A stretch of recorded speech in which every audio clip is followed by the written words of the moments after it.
to what is this semester's final visiting lecture event here in the Department of Philosophy and Religious Studies at the University of Macau. Today, we are joined by the one and only Wolfgang Barz, who is speaking to us virtually from his current position at the Ludwig Maximilian University Munich in Germany. Professor Barz has many interests, has published across many different areas of theoretical philosophy, most prominently in literatures dealing with self-knowledge, self-consciousness, other topics within epistemology, but also beyond these topics in metaphysics, such as phenomenal concepts, and as you may note from the title of today's talk, the topic of non-existent objects. Also metaphilosophical topics, such as the question of what constitutes a philosophical topic, what constitutes a philosophical puzzle. Wolfgang and I have actually had a little bit of an exchange about this in the Journal of Philosophical Research as regards certain topics in epistemology in recent years. So it's great to have you here. Today, Professor Barz will be presenting a talk to us by the very interesting, very tantalizing title, Seeing the Non-Existent. Before I hand things over, 2 points. First of all, after the talk, there will, of course, be our ordinary Q&A. So please keep your questions in mind throughout the talk, and I will establish an order in which those questions can be shared with our visitor after the presentation concludes. We will also, as is usual, have our reception down at the Port Club after everything has adjourned, although, of course, we will not be joined, unfortunately, by our speaker. And then finally, since I have so many of you here today, I would like to mention that our end of semester party will be taking place on May 2nd at 6:30 p.m. I do not at this time know the precise location beyond the fact that it will be on campus, but you will receive details about the location in due time. So keep your ears to the ground. And by that, I mean your eyes on your email inbox. Okay, with all of that being said, it would be wonderful if you would all join me in welcoming our speaker, Professor Wolfgang Barz. Yeah, thank you so much, Ben. Thank you so much for the invitation. I'm very happy to have the opportunity to present some of my work to you. I hope that the internet connection remains stable because we sometimes have problems with the cables in this area of Berlin, which is unfortunately typical of the poor digital infrastructure in Germany. So I hope that everything works well. Okay, before I explain the plan of what follows, let me say a few words about the title of my presentation, Seeing the Non-Existent. And I hope my slides are visible. This title is admittedly somewhat sensational and provocative, so it should not be taken entirely serious because the verb to see is a so-called achievement verb, which should only be used when the object of the visual experience actually exists. So in a strict and literal sense, we cannot see non-existent objects. However, we can still be in a relation to them, which from the first person perspective is indistinguishable from seeing.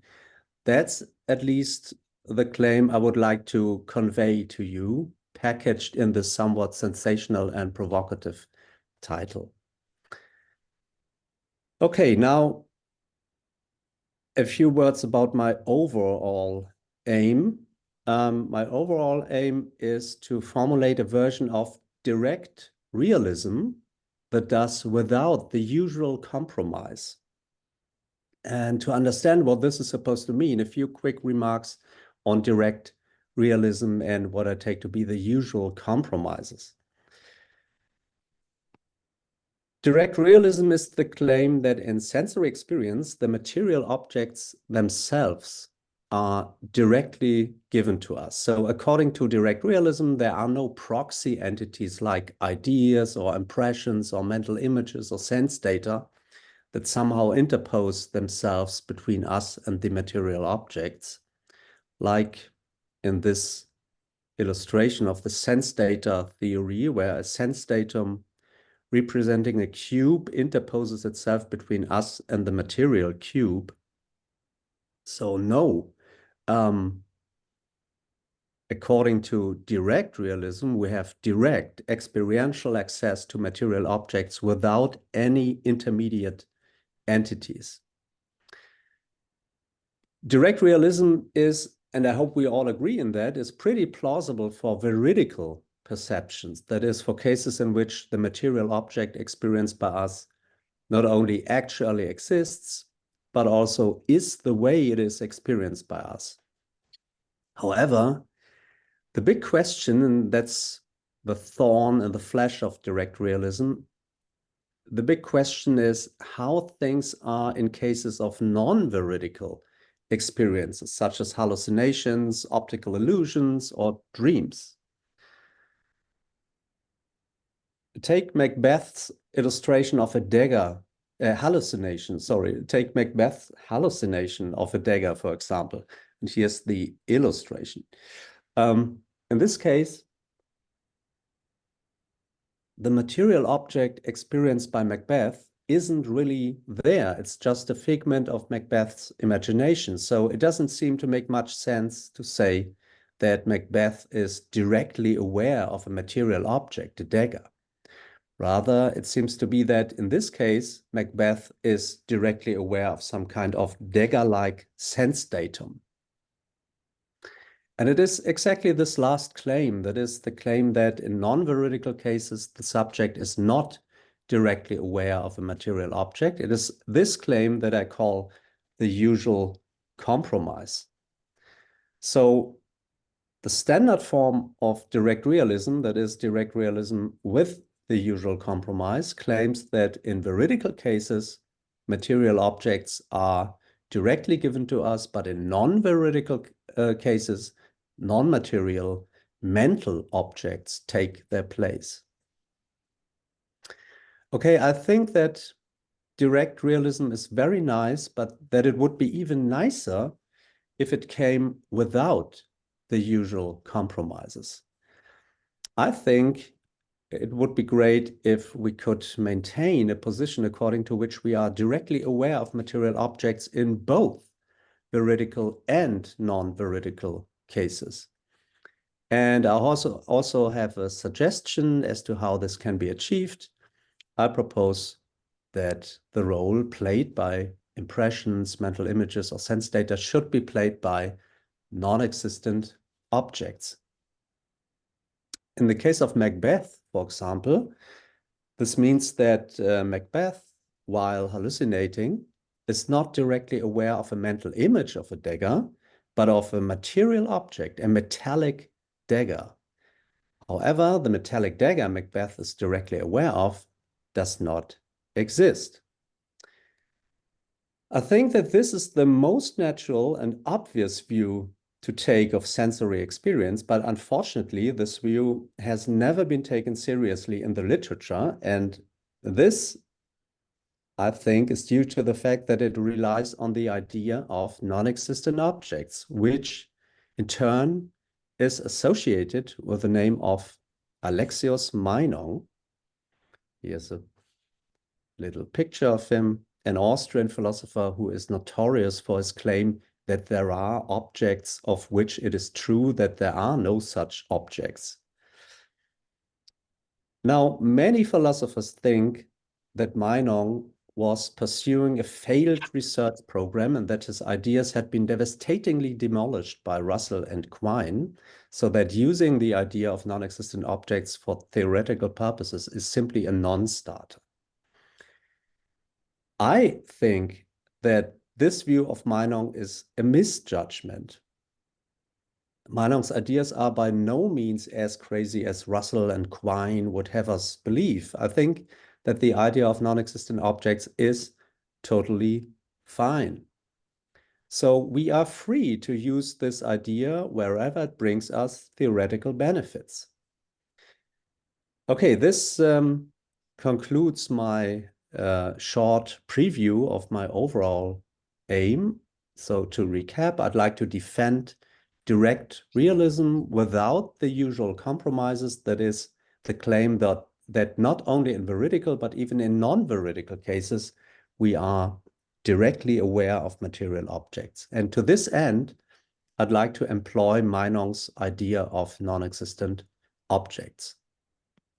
Okay, so much for the preamble. Now it's time to get going. As the starting point of my considerations, I would like to take a look on the so-called argument from illusion. This is a traditional argument against direct realism, as it leads to the conclusion that in sensory experience, material objects are never given to us directly. And it will be instructive to see where the argument is right and where it is wrong, because this will allow me to develop my own view. Okay, it's useful to frame the argument from illusion in two stages. The first stage begins with a description of an everyday situation. Let's assume that we are looking at a drinking straw half submerged in a glass of water, and thus having the visual experience that the straw is bent.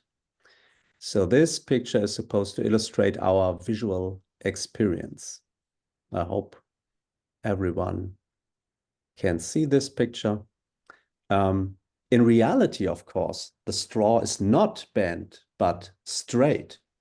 The impression that it is bent is an optical illusion caused by the difference in the refractive characteristics of air and water. Nevertheless, the property of being bent is unquestionably visually present to us. If we were to trace the course of the straw as it visually appears to us on a sheet of paper, for example, we would not draw a straight line, but a bent one, like this.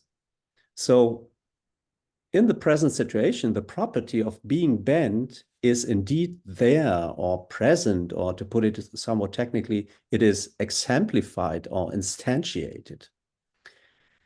However, a property could not be exemplified or instantiated if there were nothing that exemplified or instantiated it. The exemplification of a property requires a bearer, something that has the property. So in the present case, too, there must be something that is bent. Now, this last line of thought, the conclusion that there must be something bent, is an instance of the so-called phenomenal principle that plays a crucial role in this context. Abstracting from our concrete example, the phenomenal principle reads as follows. If it sensibly appears to a subject as if something is F, then there is something that the subject is directly aware of and is F.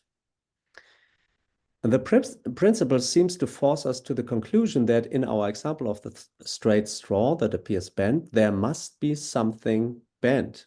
So the question arises, what is this something that is bent in the present situation? Now, it seems that in the present situation, no relevant material object is bent, since we know that the straw itself is straight and not bent. So it seems that the bent something to which the phenomenal principle commits us must be something non-material, something mental. And philosophers have used different terms for this non-material mental something. Locke, for example, called it ideas. Hume called it impressions, and Bertrand Russell and George Edward Moore called it sense data, which is the notion I prefer. So according to this line of reasoning, when it appears to us as if the straw is bent, we are not directly aware of the straw itself, but rather of a bent sense datum. Okay, that completes the first stage of the argument from illusion. On this first stage, non-veridical cases of sensory experiences are analyzed as direct awarenesses of sense data. Up to this point, the argument does not say anything about veridical perceptions. And this is exactly what the second stage of the argument does. The second stage of the argument aims to show that the sense data analysis of the first stage also applies to veridical perceptions. And to this end, let's assume that we have a second visual experience that is subjectively indistinguishable from the visual experience in the first situation. So I'm using exactly the same picture that I already used for the case considered at the first stage of the argument. However, assume that in contrast to the case considered at the first stage, this time the straw is actually bent because, let's say, the liquid in the glass has the same refractive properties as air. So in contrast to the case considered at the first stage, we are now dealing with a veridical experience of a bent straw. The straw is exactly as it visually appears to be, namely bent. And now comes the crucial moment or move of the argument. If the two visual experiences, the non-veridical and the veridical, are subjectively indistinguishable, as we assume, then, according to the argument, everything that applies to the one experience must also apply to the other one. Since the non-veridical experience has already been characterized as a direct awareness of sense data, we cannot avoid describing the veridical case in the same way. Even in the veridical case, so goes the argument. We are not directly aware of the straw itself, but of a bent straw-shaped mental entity as sense data.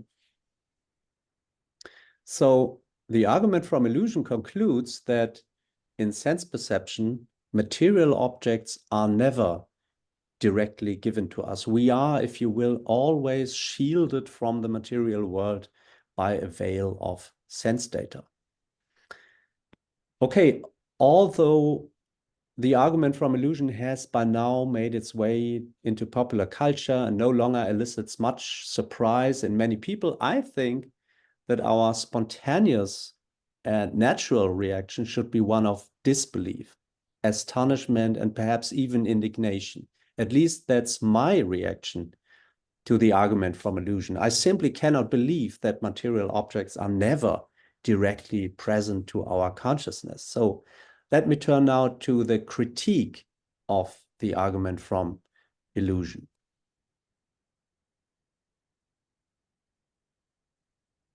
The first point is a pretty common point, which was, to my knowledge, first made by John Austin.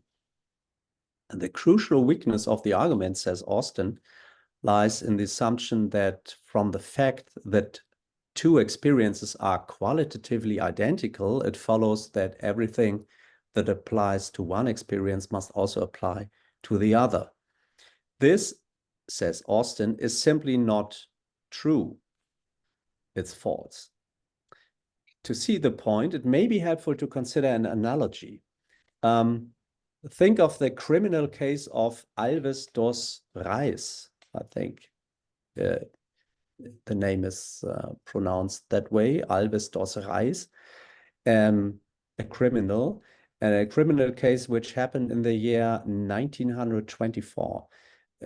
This man, Reis, forged a contract in the name of the Central Bank of Portugal, authorizing him to have 200,000 banknotes with a nominal value of 500 escudos printed by Waterloo and Sons. Now, at that time, Waterloo and Sons wasn't just any printing company. No, it was one of the most respected printing companies in the world, which printed the banknotes of many countries. And in particular, and of special importance for this criminal case, Waterloo and Sons were responsible for printing the regular banknotes of Portugal. So the printed products ordered by Reis and the printed products issued by the Bank of Portugal were indistinguishable in quality. They were qualitatively identical. However, they differed in at least one important respect. The printed products ordered by Reis were forgeries, whereas the printed products issued by the Bank of Portugal were genuine banknotes. So qualitative identity does not guarantee that everything that applies to one thing also applies to the other. Therefore, we are not forced to conclude from the fact that two visual experiences are qualitatively identical that they both are relations to the same kind of objects, namely that both are relations to sense data. Like the rice forgeries and the original banknotes differ concerning the question of which kind of person ordered them, one might say that the non-veridical and the veridical experience differ concerning the question of to which kind of object they relate us. And it is no problem to say that though qualitatively identical, the forgeries and the original banknotes were issued by very different kind of persons. In the one case, the honorable president of the Bank of Portugal, and in the other case, a fraudster, there is no problem in saying that though both are qualitatively identical, the non-veridical experience relates us to a sense datum, while the veridical perception relates us to a material object. Okay, well, this criticism, the Austin criticism, diffuses the second stage of the argument from illusion, but it leaves the first stage untouched. It leaves the sense data analysis of non-veridical cases untouched. The arrow indicates the respective case. Therefore, the criticism is not fully sufficient from the point of view of direct realists, at least for direct realists like me who do not want to compromise. So from my point of view, the first stage of the argument, the sense data analysis of non-veridical cases, must be put a stop to as well. Okay, so let's turn to a criticism of the first stage of the argument from illusion, which focuses on the case in which a straight straw appears bent to us. And I'm using slide number 7, I think, again, which illustrates the first stage of the argument. As you recall, in this case, there's no material object in the vicinity which is bent, but nonetheless, the phenomenal principle commits us to something bent, which in turn leads to the introduction of sense data. So the most natural move in this connection seems to be to attack the phenomenal principle, because it is the phenomenal principle that seems to be the driving force behind sense data. Now, a frequently raised objection against the phenomenal principle is that it involves a so-called intentional fallacy. This is a kind of fallacy that might happen if we are dealing with so-called intentional contexts, which are in turn generated by verbs such as to believe, to judge, to wish, or to hope. And to give a concrete example, consider the sentence, Ben judges that something is bent. It would be a mistake if you would infer from this that something is bent, because as it could happen, Ben might be wrongly judging that something is bent. So as a general rule, it is not permissible to conclude from a sentence of the form S fees that, or fies, that P, where S stands for the subject and phi is an intangible verb and P stands for proposition, it is not permissible to conclude from this that P is the case, because even if the sentence S fees that P is true, the sentence P might be false. Okay, now the opponents of the phenomenal principle claim that the verb to appear is on the same page as verbs like to believe, to judge, to wish, to hope, and so on. That is, the verb to appear also creates an intentional context. Thus, it is not permissible to infer from it sensibly appears to S as if P that P. Because even if the sentence it sensibly appears to S as if P is true, the sentence P might be false. Yet, the phenomenal principle seems to be guilty of this inference, as you can see here, where I marked the crucial words in bold. If we replace the words are marked in bold with the letter P and ignore the first clause and the consequent of the conditional, the phenomenal principle comes to this. If it sensibly appears to as if P, then P. Opponents of the phenomenal principle would say that this is a blatant example of an intentional fallacy. So we better should abandon the phenomenal principle. And once the phenomenal principle is gone, then any need for sense data is gone as well. And this critique of the phenomenal principle is typically reinforced by a diagnosis that tries to explain why so many philosophers thought the phenomenal principle was plausible in the first place. And the diagnosis is that people tend to confuse two closely related inference patterns that read thus. First, from it sensibly appears to as if something is F, infer that something is F. And second, from it sensibly appears to as if something is F, infer that something is represented as being F. The first inference pattern is the already mentioned intentional fallacy, while the second inference pattern is a valid one. So when people thought that the phenomenal principle was plausible, they simply confused the second inference pattern, which is valid, with the first inference pattern, which is invalid. In other words, they thought that in order for something to be represented as having property F itself has to be exemplified. But this is a mistake, at least according to the opponents of the phenomenal principle.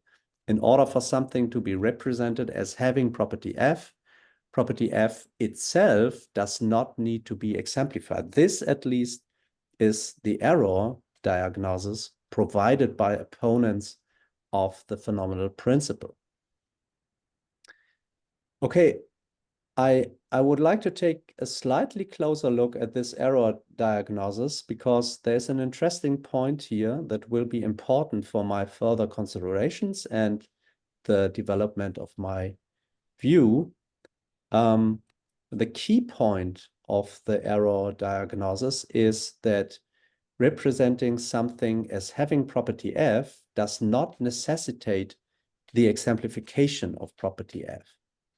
And one might illustrate this key point with the help of illustrations found in old encyclopedias, where due to the absence of color printing, colors are represented by different black and white hatching patterns, like in this illustration.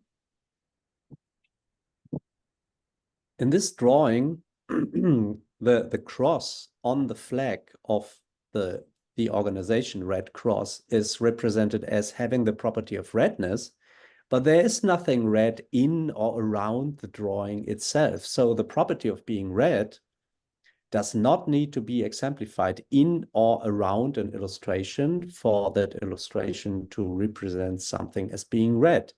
Some densely spaced vertical black lines would suffice as well, for instance. Now, the opponents of or to against the phenomenal principle claim that something similar applies to our visual experience of the straight straw half immersed in water. Although our experience represents the straw as bent, the represented property, being bent, does not need to be instantiated anywhere in or in the vicinity of our experience. So experiencing something as being bent does not imply that there actually is something in or around my experience that is bent, and consequently there is no need for sense data at all. Okay, so much for the presentation of the criticism by opponents of the phenomenal principle. Now I will turn to a critique of this criticism, because while I share the aim of the opponent's criticism, namely getting rid of sense data, I think the opponent's criticism is ultimately misguided. So somewhat paradoxically, I will now try to defend the phenomenal principle against its opponents. First, consider again the verb to judge. It may be correct to say that the inference from S judges that P to P is not logically valid, because there are inferences of this type which do not preserve truth. However, this does not mean that there is no instance of this inference type that we may ever legitimately draw. Consider, for example, a sentence that describes a so-called self-verifying judgment, such as Ben judges that he thinks that today is Wednesday. Interestingly, the inference from Ben judges that he thinks that today is Wednesday to Ben thinks that today is Wednesday is perfectly fine, even though we are moving from a sentence of the form S judges that P to a sentence of the form P. So even though we draw an inference of a type that is not logically valid, the inference is okay. Because in this particular case, there are special circumstances. Ben could not make the judgment that he thinks that today is Wednesday if he did not think that today is Wednesday. Judging that oneself thinks that today is Wednesday implies that one thinks that today is Wednesday. For without thinking that today is Wednesday, one could not judge that one thinks that today is Wednesday. Or in other words, thinking that today is Wednesday is constitutive of judging that one thinks that today is Wednesday. So going back to the opponent's criticism of the phenomenal principle, the opponents claim that the principle involves an invalid transition is not sufficient to discredit the phenomenal principle, because there may be reasons beyond logic. One may speak of material reasons here that justify a transition that from a purely logical point of view might be invalid. There might be material reasons that justify the transition from it sensibly appears to as if something is F to something is F. Okay, what could those material reasons be? Let's go back to the example of the red cross flag in the old encyclopedia. The problem with this example is that it is not analogous to the case of sensory experience. It may be possible to represent the color red in an illustration using black and white hatching, but when it comes to visual experience, this is certainly not possible, because imagine that you have a visual experience of a black and white hatched surface area. This experience is not the experience as if the surface area is red, but rather it is the experience as if the surface area is black and white hatched. Now, if the property of being red cannot be represented in experience by black and white hatchings, the question arises as to whether there is anything else that could be used to represent the property of being red in visual experience. Or to put it differently, can the property of being red be represented in visual experience without the property itself being exemplified? I don't have a conclusive argument for this, but I, for one, cannot see how that could be possible. So I would answer this question with a no. Honestly, I cannot imagine a situation in which I visually experience redness without the property of redness being exemplified in my field of view, because when I have the visual experience of a surface area as being of a different property than red, say property G, then by necessity, I have the visual experience of a surface area not as being red, but as being of the different property G. So as far as I can see, the property of being red can only be represented in visual experience by means of itself. It cannot be represented by employing another property, at least not in visual experience. Now, the same, I think, holds true for shape properties like being round, being square, or being bent. They, too, can only be visually represented by means of itself. So there is a certain kind of property that cannot be visually represented without being exemplified itself. At least for these properties, the transition from it visually appears to as if something is F to something is F is legitimate. So I think that we would be ill-advised to abandon the phenomenal principle. I think we should stick to this principle. But now, at this point, it seems as though I've got myself into a dead end, because it was my declared aim to get rid of sense data. But how on earth can we get rid of sense data while sticking to the phenomenal principle? It looks like you can't have it both ways. You can't both hold on to the phenomenal principle and get rid of sense data.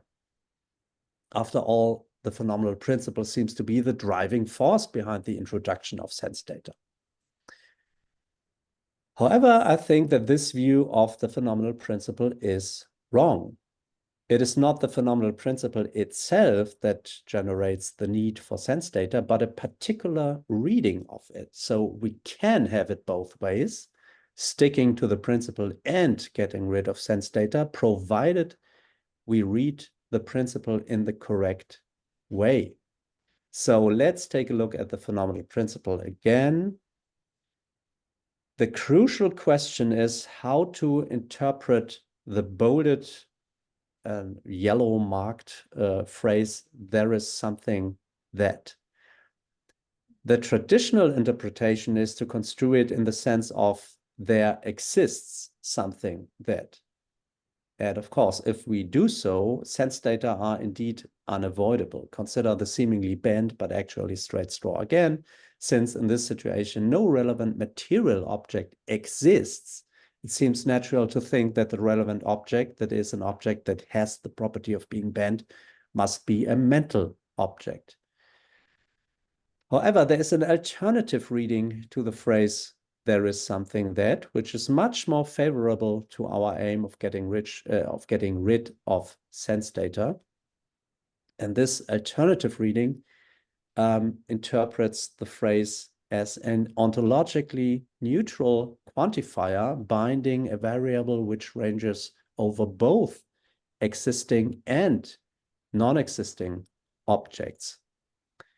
By adopting this interpretation, we do not need to depart from the material domain in our quest for suitable objects. After all, there is a wealth of non-existing material objects possessing the required property. For illustration, let's revisit the straight but seemingly bent straw.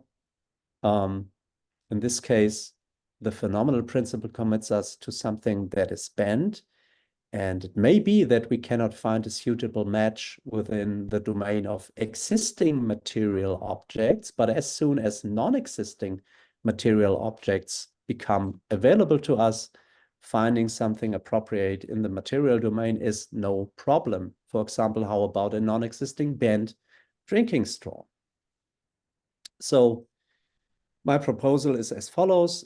If it visually appears to us as if the actually straight straw is bent, we are directly aware of a non-existing bent straw.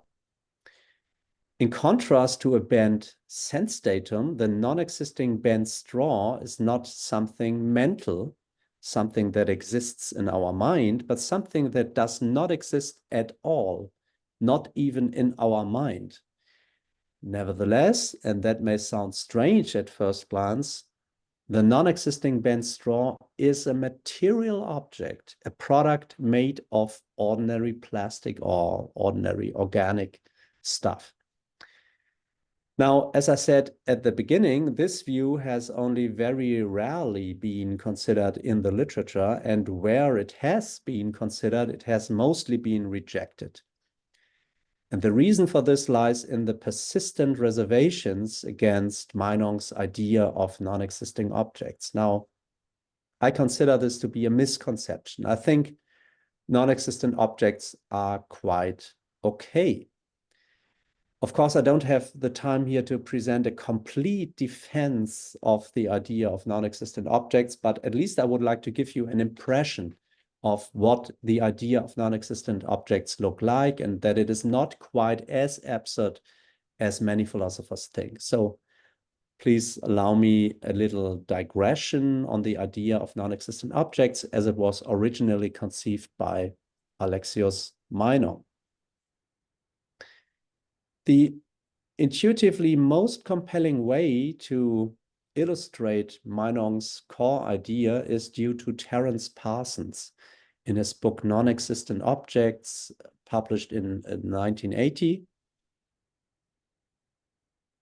And Parsons suggested that we start with a list of all and only existent objects. And in order to prevent accusations of bias, Parsons suggests allowing Russell, Quine, and Frege, the most prominent opponents to the idea of non-existent objects, to determine which objects make it onto the list of existent objects. So let's say that after Russell, Quine, and Frege have done their work, the list looks like this. Every lowercase letter a with an index standing for some individual existing object. As a next step, we list the properties of each object to the right of it. And this results in a two-column list. Here's the second column. The left column contains all and only existing objects, while the right column lists the sets of properties these objects have or exemplify or instantiate, where the curly bracket notation means something like the set of all and only those properties that are exemplified by the respective object. And now comes the crucial step. We expand the right column downwards by listing all sets of properties that have not yet appeared on the list. And there are no limits to our imagination here. Any recombination of properties is possible. So for example, we have the set consisting only of the property of being blue, or the set consisting of the properties of being a horse and having wings. Also, there's the set consisting of the properties of being a horse and having wings, and being such that it jumped off from Medusa's neck when she was beheaded by Perseus, and so on. Of course, these new and little crazy sets of properties cannot be associated with any existing objects, as the listing of existing objects was already completed. However, Meinong says that nevertheless, each of these new little crazy sets of properties corresponds to an object which possesses exactly the properties in the respective set. So if we add those strange objects to the list, it looks like this. The objects on the dark side of the list do not exist. They are non-existent objects. However, and maybe surprisingly, despite their non-existence, the objects on the dark side of the list have properties, namely the properties which are specified in the entry right next to them. So for example, the object an+1 is blue, and that's the only property it has. Moreover, object an+2 is a horse that has wings, and similarly, object an+3 is a horse that has wings and jumped off from Medusa's neck when she was beheaded by Perseus, and so on. Okay, this is Meinong's strange universe of objects. Of course, Meinong's core idea can also be formulated without the use of a list, but in a more general and abstract manner. Then it amounts to the claim that for any arbitrary set of properties, there is an object that has exactly those properties.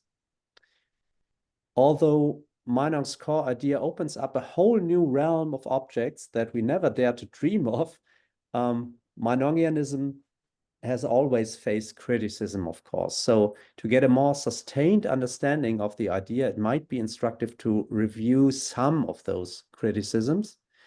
A classic counterargument, for example, suggests that the core idea of Meinongianism has implications that contradict certain empirical facts. This argument, of course, is Russell's, is by Russell, comes from Russell. Consider, for example, the set consisting of the properties of being a horse and having wings. From the core idea, it follows that there are winged horses. However, we all know that there are no winged horses. Meinongians typically rebuff this challenge by pointing out the ambiguity of the phrase "there is." When biologists claim that there are no winged horses, Meinongians argue that they are strictly saying that no winged horses exist. The assertion that follows from the core idea of Meinongianism, namely that there are winged horses, should not be understood to mean that winged horses exist. Rather, it must be construed in an existentially non-committal or neutral sense, exactly the sense that I introduced a few minutes before in connection with the two readings of the phenomenal principle. And seen that way, Meinong's core idea does not contradict any empirical facts. However, even if it is conceded that the phrase "there is" ambiguous, Meinongianism is not entirely off the hook. There is a second objection, also by Russell, that goes like this. Consider, for example, the set consisting of the properties of being a horse, having wings, and existing. According to Meinong's core idea, there is an object that not only is a horse and has wings, but also exists. In this case, the distinction between the ontologically neutral quantifier and the existence predicate cannot resolve the contradiction. Interestingly, the debate about this last objection has given rise to a schism within the followers of Meinong. Broadly speaking, we can distinguish three competing factions that could be referred to as nuclear, dual, and model Meinongians. However, for reasons of time, I do not want to go into this inner Meinongian controversy and instead concentrate on the so-called nuclear Meinongianism, which in my opinion comes closest to the ideas of the historical Meinong. To resolve the contradiction which seems to be generated by the existing winged horse, nuclear Meinongians rely on the intuition that there are two distinct types of properties. First, properties that are relevant to an object's identity, called nuclear properties, and second, properties that are not relevant to an object's identity, but extraneous to it, since the object's identity will not be affected by having or lacking those properties. And these latter properties are called extranuclear. Now, existence, so the nuclear Meinongians claim, is an extranuclear property, since an object's identity, what it is to be this object and no other object, will not be affected by having or lacking existence. Take, for example, the classical case that goes back to Immanuel Kant, the $100 in my pocket. If these $100 were to exist, they would not somehow be more than if they did not exist, say $101. Likewise, if they did not exist, they would not somehow be less than if they existed, say $99. No, $100 are $100 regardless of whether they exist or not. So to address the issue of the existing winged horse, nuclear Manongians advocate for the following modification of the core idea. For any arbitrary set of nuclear properties, there is an object that has exactly those properties. And since the property of existence is extranuclear, the Manongian is not forced to assert that winged horses exist. Okay, of course, Manongianism brings forth a host of other mostly quite technical problems that have to be addressed. Fortunately, I don't have the time to go into all these problems now, so I will spare you a detailed discussion. Okay, after this slight digression into Meinung's jungle, let's return to my proposal concerning the straight straw that appears bent. My proposal can now be outlined with a little bit more precision. If it appears to us as if the straight straw is bent, then we are directly aware of a non-existent object that has the nuclear property of being bent. However, and this causes a slight complication, there is a very large, maybe even an infinite number of non-existent objects that have the nuclear property of being bent. So the question here is how to single out the non-existent bent object that we are directly aware of from all other non-existent objects that have the nuclear property of being bent. Now, it's interesting to see that Manongians face a very similar question in connection with fictional objects. Take Sherlock Holmes, for example. Of course, Sherlock Holmes does not exist. So he is a non-existent object, but which non-existent object? Now, you might say that he is a detective living in 221B Baker Street in London. However, there is a very large, maybe even an infinite number of non-existent objects having the property of being a detective and living in 221B Baker Street in London. So the question is how to single out Sherlock Holmes from all other non-existent detectives living in 221B Baker Street in London. Terence Parsons has a surprisingly simple answer to this question. He says, that's a quote, Sherlock Holmes is identical to the object which has exactly those nuclear properties which he is understood to have in the Conan Doyle novels.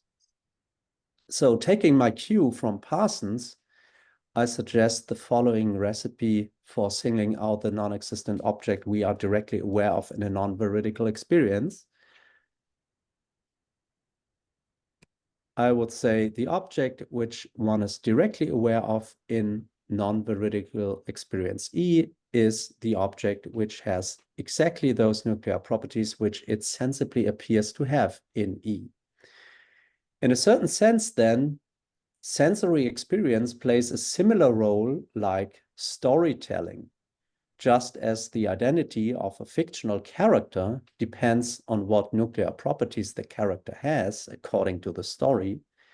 The identity of the non-existent object we are directly aware of in a non-veridical experience depends on what nuclear properties it appears to have according to our experience. Okay, I would like to finish by addressing a challenge for my theory. Of course, it's not the only challenge, as presumably my theory, as any theory in this field, creates a bunch of challenges, but it is an important and interesting challenge. To see the problem, think back to the two contrasting examples that were in the center of the argument from illusion. Here are the two identical pictures again to illustrate the two cases. On the left-hand side, we have the non-veridical case, in which we look at a straw that appears bent, but is actually straight. And on the right-hand side, we have the veridical case, subjectively indistinguishable from the non-veridical case. This is indicated by the equal sign, in which we look at a straw that not only appears bent to us, but is actually bent.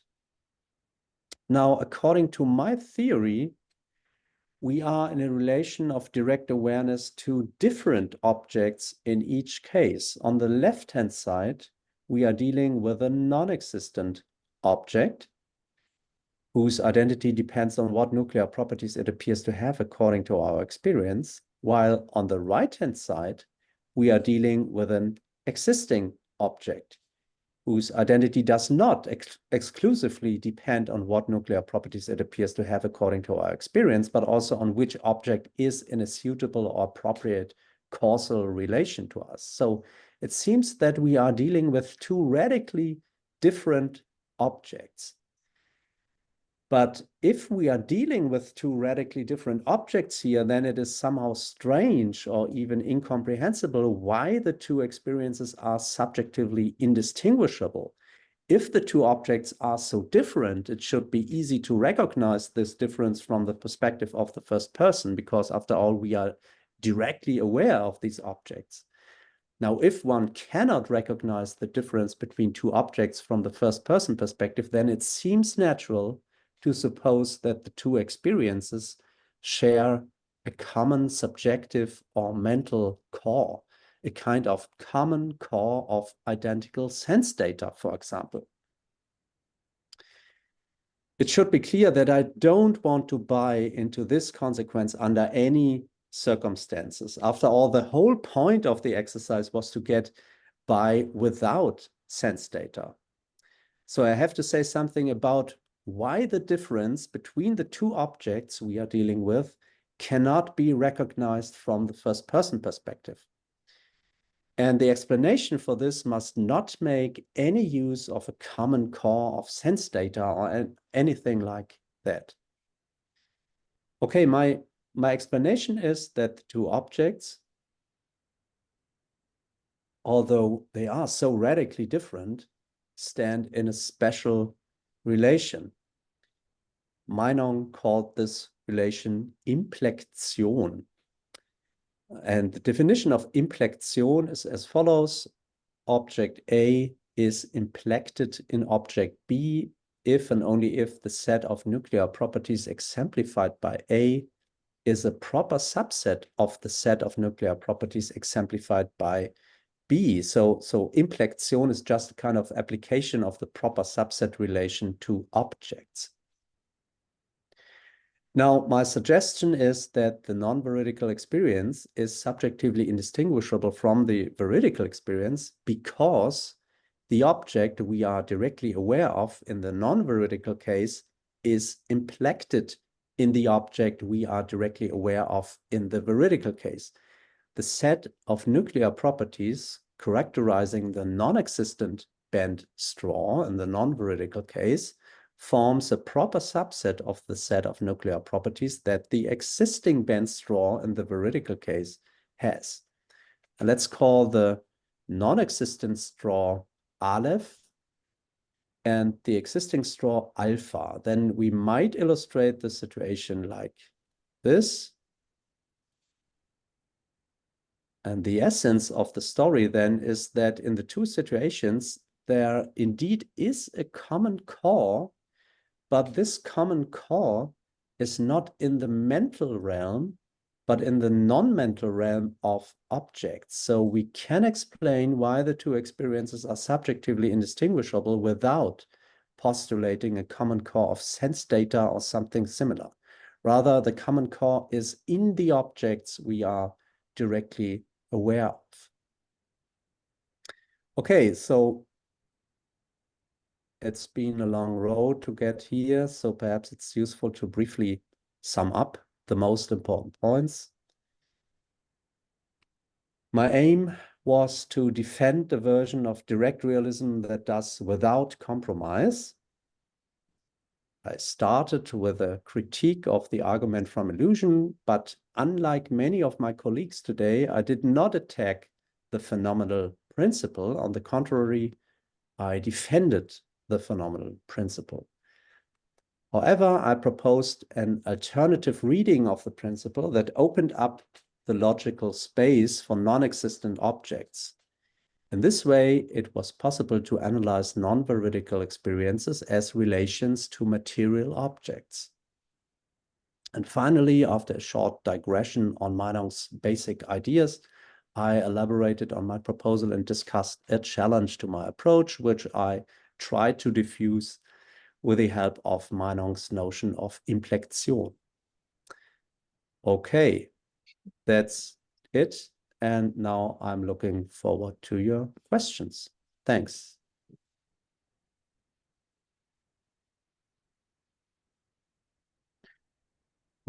I'm happy to establish a queue. I will note for those in the room with us, there are many microphones situated around the table, but a lot of them are blinking red, which means that if you were to offer up a comment, if you tapped on the little microphone symbol, it would turn green and then it would be active. On the other possibility is I pass around microphones. Perhaps Nevia, who is not in the room with us but is on Zoom, can start us off. Hi, sorry, I'm not. Hello. Can you hear me? Yes, I can hear you. Sorry, yeah, I'm not in the room because I have a kind of flu, so I don't want to infect all the others. Yeah, no problem. Your talk was like very exciting. Thank you. Very interesting and very exciting, and I'm very happy to see my Nongians still alive and kicking. So I really enjoyed it. I have a couple of questions. So, of course, because of the limits of, like the time limits of the talk, maybe you had no time to address these issues. I'm sure you're aware of this. So you mentioned, for example, so first general question is, I would like to understand if you embrace like the exactly the same wide ontological domain of Meinong, or you have a restricted domain. I mean, whether there are some entities, some objects that you actually don't consider to be there. Because, and then here is the question. So you mentioned Parson and the reading of fictional objects in Meinong. There are some problems, right, with that kind of understanding of fictional objects, because we may have fictional objects that include contradictory properties, right? We may have a fictional character that even by mistake has been described by the author as having, say, a blind right eye, and then after one other book, the blind left eye. So we may come up with this kind of inconsistencies, and then these objects like blow up. Another problem would be if you want to have these properties that relate to the physical world, would be the intentional objects. If I understand Meinong correctly, although I have to say I read Meinong's work in the Italian translation by Venanzio Raspa, so I'm not sure whether there may be some different understandings there. But if I understand correctly, some objects, such as incomplete objects, say in Golden Mountain, they are intentional objects. I don't think you like the idea of objects being just intentional. So that's the other question. And I think, yeah, that's all. I mean, yeah, so the main question is, do you really endorse Meinong's jungle? Do you really endorse his ontological domain, or you want to restrict it? I do have another question. I mean, do you consider yourself a neo-Meinongian, and in what sense? What do you think, for example, of Castaneda Guy's theory? Wouldn't that work for your project without stepping into the problem of these incomplete objects and possibly contradictory objects of fictional characters? Okay, thanks. I have to order these questions. Very good questions, and I'm afraid that I have that my answers will not be entirely satisfying.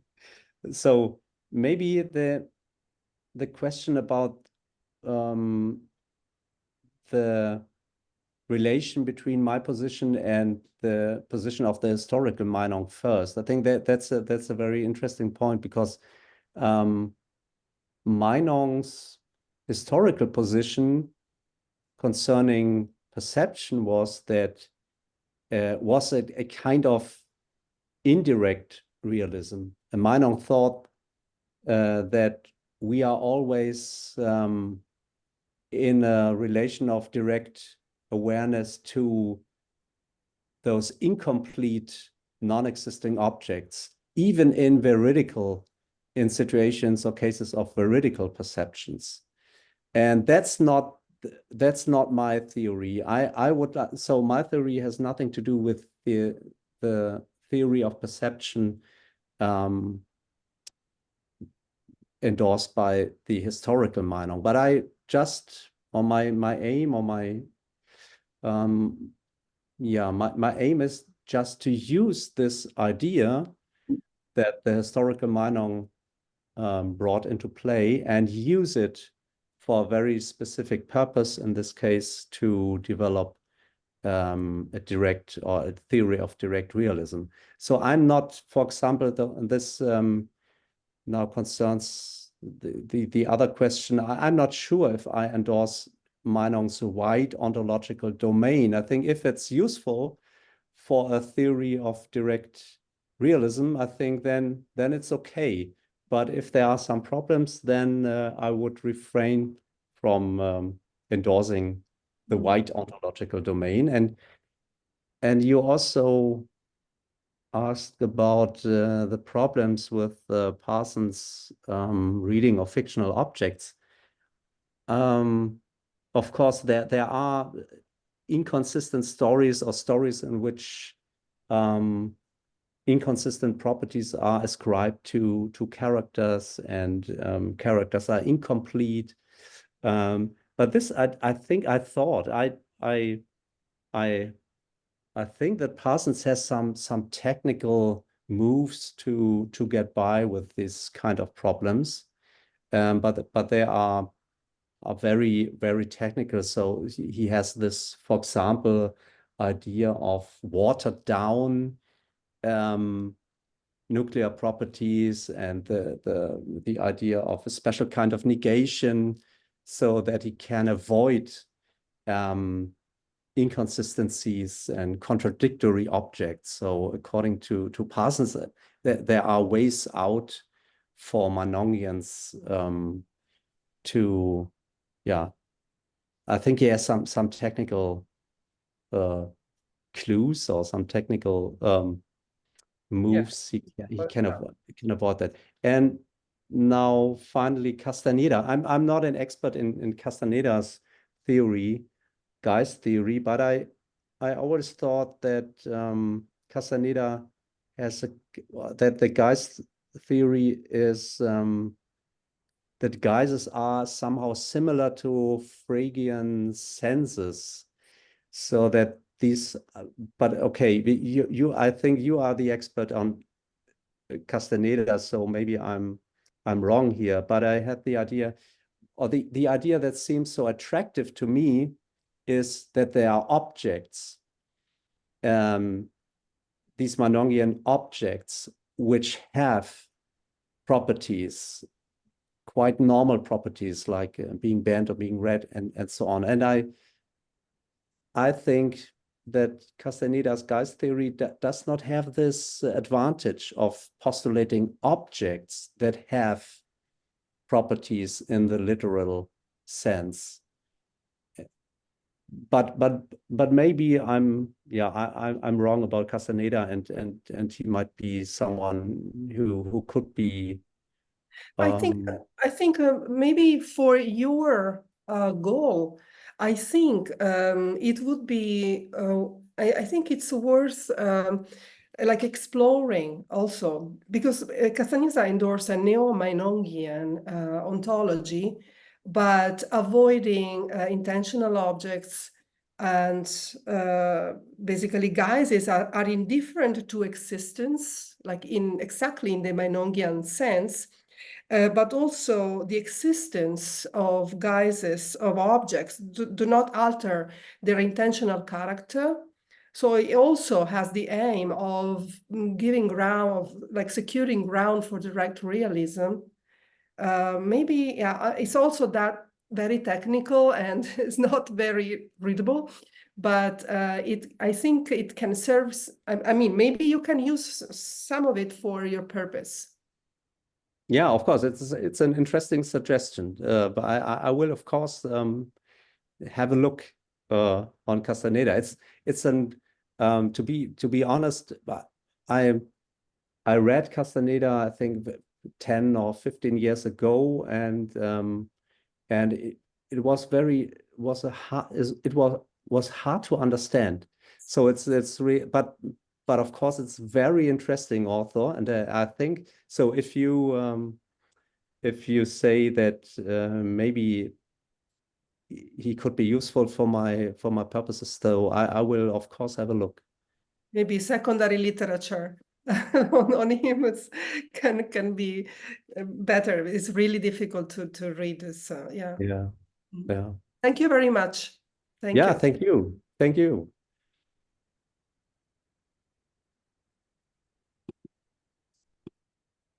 Maybe I can add myself into the queue. I'm not on the camera. It doesn't extend this far, but you can hear me, I hope. So maybe I'll just ask what I have to imagine is like a very well-known objection that Meinongians or neo-Meinongians encounter, which is about this apparent bizarre seeming claim that, like, at least given the use to which you are putting these Meinongian objects, like, are you committed to their having causal powers? Like, are one's being aware in perception of a non-existent object would seem to imply that. Otherwise, the epistemic relation between us and the object is unexplained. So the first question is whether you are, in fact, committed to this idea that Meinongian objects have causal powers. And then, depending on your answer, it might have follow-ups. Okay, thanks. Yeah, I think, yeah, I don't want to claim that Meinongian or non-existent objects have causal powers, because that would be entirely against the idea of non-existent objects. So non-existent objects are not in any way causally interacting with existing objects. But now, of course, we have a kind of problem, because we think about the relation of experiencing as a causal relation. And if there is no causal relation between me and the non-existent object that I'm experiencing, then there's a question, how is experiencing such an object even possible? So I see the problem, but I think the answer to this problem, or to solve the problem, I could say something like that the relation of experiencing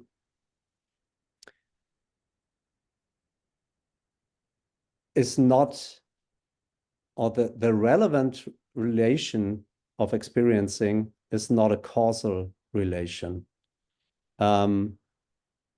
So in perception, to perceive an object, this may be a causal relation, but the relation that is involved in experiencing something is not a causal relation. So we are free from the commitment that the non-existent object that I am experiencing must somehow causal powers to affect me or something. So this would be a sketch of an answer, but I don't know if it's a good answer. Right. Okay. If I may, so in a case where you have a non-veridical experience, as of a straw that is bent, you often juxtapose that with the veridical experience where we are in fact presented with a straw. That is existent, right? But is it fair to say that even in the non-veridical case, we are presented with both a non-existent object and an actual straw as well? Like, unlike the dagger case at the very least, because I take it even when we see a straw that is bent, there's an actual straw as well. It just doesn't have the property of being bent. So there's a real straw present to us, but we appeal to this Meinongian object in order to explain our experience of the bent straw. Is that right? That there's in fact both straws present to us in experience? Yeah, it's a good question. That's the problem about illusions. So maybe for my purposes, the better case would be hallucinations, but and illusions are very hard to analyze because, of course, we have the intuition that there is this actually straight straw that is somehow causally affecting my eyes and so on. And so it seems strange at first glance to get this object entirely out of the picture. So according to my theory, the actually existing object in the illusion case plays no role in experiencing. So I see that there is a kind of gap or a kind of problem in my explanation. But maybe we could see, or one could see things like that the non-existent straw is somehow interposing between me and the existing straw, so that it may be that the causal relations are that there's somehow a causal relation between me and the existing straw, but the experiencing relation is a relation between me and the non-existent straw in this illusion case. But these illusion cases, yeah, I see the point, are notoriously difficult to analyze. So that's a further challenge that I have to address, of course. Okay. I personally love to follow the line of thought a little further, but I do see that some other comments are trickling in. You might be able to see these yourself in the chat. But for those in the room who may not have access, I'll read them. These come from Christos, who writes that he has two questions. First, regarding vision, are you in favor of extra mission theories? Vision involving an outward projection of invisible rays through eyes. And then intromission theories, sending in of messages through light into the eyes, or a combination of both views. I don't know if you want to take that question before the second one, because it looks like the second is a distinct question. Okay, I just opened the chat. Okay, regarding vision, are you in favor of extra mission theories? Okay, I don't honestly, I don't know what extra mission theories are. Vision involving an outward projection of invisible rays through the eyes. Oh, no, I don't think sending in of images through light into the eyes, or a combination of both. So the first question of Christos is, I have to think about it. I'm not familiar with these terms, extra mission and intromission theories, and it seems to be a little bit, yeah, so I have to think about it. I think I cannot answer this first question. Let's see. The second question, the idea of implection seems a little bit ad hoc. Is it the only way to salvage direct realism from the challenge of illusion? Okay, it's not. So maybe I try to answer the second question. Yeah, maybe it's a little bit ad hoc, but so it's everything in philosophy can seem a little bit ad hoc. But maybe there's I see a kind of little misunderstanding here. It's not the idea of implection is not made to, or I use the idea of implection not to salvage direct realism from the challenge of illusion, but to explain why the two experiences, the veridical and the non-veridical experience, are subjectively indistinguishable.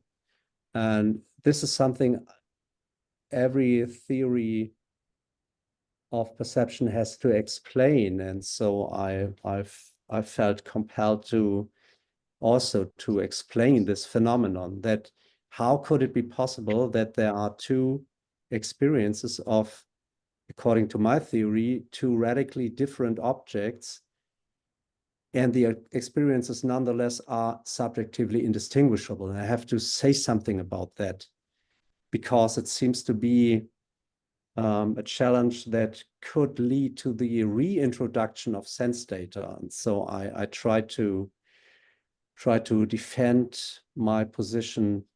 I try to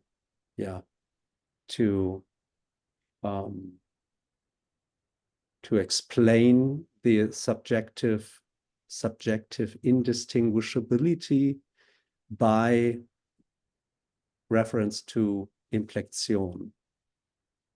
So I hope that this is a satisfying answer to your question, Christos.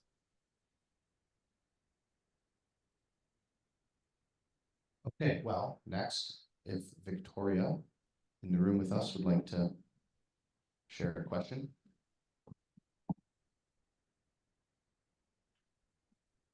Yeah, I think Ben's questions were very important, and I was going to ask both of them myself, but given the way that you answered them, perhaps the next question is,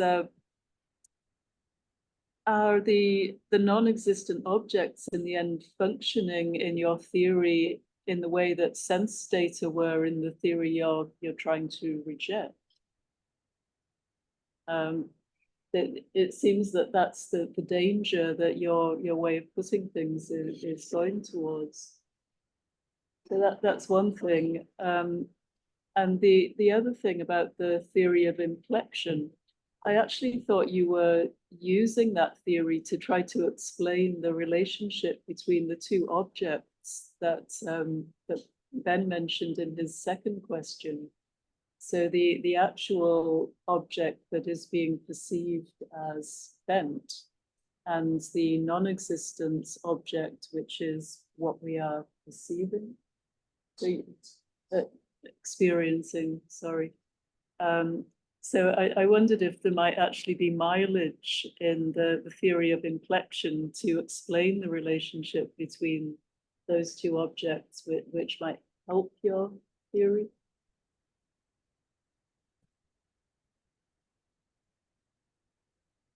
Okay, the last question, there was an acoustic, there was a sound problem. So maybe could you please repeat the last question?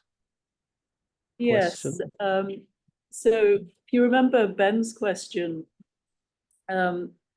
he was wondering if you actually had two objects in what you were calling the non-veridical case.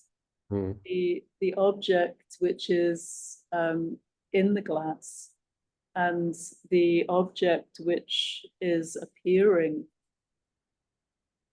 So the question is, well, how are those two objects related? And in answer to Ben, you said you were not sure about that. But it seemed possible that the theory of inflection would provide you a way of answering that question. So my question is, are you inclined to use that theory to answer that question? Okay. Yeah, thanks. That's a great question, because it allows me maybe to disentangle these two cases. So we have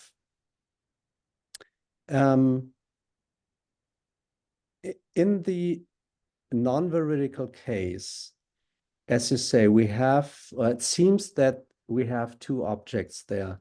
The one in the glass, which is straight, and the one that is experienced according to my theory, the non-existent object, which is bent. So in this case, I cannot use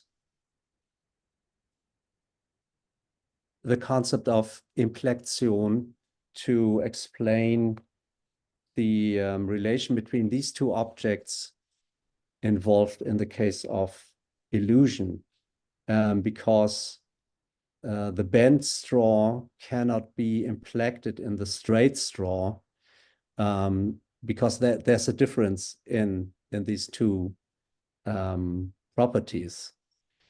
So inflection is not usable for explaining the relation between the object in the glass and the object experienced. So the case that I would like inflection to explain is the phenomenon of two experiences that are subjectively indistinguishable, and according to my theory, involves two different objects. So on the one hand, we have a bent non-existing object, and on the other hand, we have a bent existing object. And these two objects stand in the relation of inflection. So this is the purpose of inflection, to explain why we have a non-veridical and a veridical experience, why they are subjectively indistinguishable, and the explanation should not refer to anything intramental, but refer to something which is in the objects. So the explanation is the objects are in a certain sense similar. The one is inflected in the other. So this is the advantage from the perspective of my theory of the inflection explanation, because the inflection explanation explains subjective indistinguishability without reference to something intramental, but with reference to something outside the mental realm. So this is the point of inflection, and not to explain the relation between the seemingly two objects we have in the illusion case. So that's another challenge, I think. And I cannot use inflection here to diffuse or to resolve this challenge. And maybe Sean, allow me to say something to your first question. I think your first question was a kind of suspicion that I just replace sense data with non-existent objects and there is no gain. So we have two problematic entities here, sense data and non-existent objects, and it seems to be somehow or there seems to be no advantage of non-existent objects over sense data. So why not use sense data? And I think the biggest advantage of non-existent objects over sense data is the question of naturalizing or integration into a naturalistic worldview. This question does not arise in the case of non-existent objects, because the claim of naturalism or materialism, if you like, is that everything that actually exists is physical, and this thesis explicitly extends only to the realm of actual existence. So it is admitted, for example, that there is non-physical stuff in possible worlds, and in exactly the same, the thesis of naturalism is compatible with there being objects in the actual world that do not exist. But sense data, on the other hand, exist in the actual world. So if we want to be naturalists, and I think we should be naturalists, we are forced to tell some story about how sense data can be naturalized, but such stories are notoriously difficult to tell. So that's, I think, why we are better off with non-existent objects.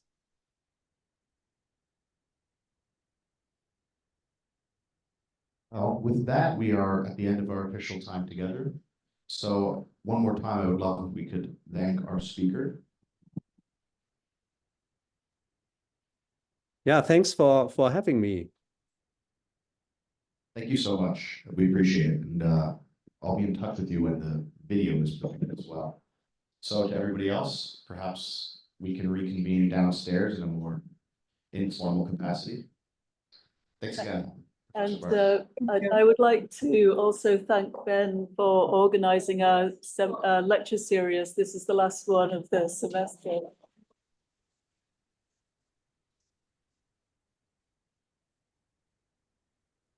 Hey, take care. I'll be in touch with you via email. Thank you. Bye. Okay, thank you. Bye.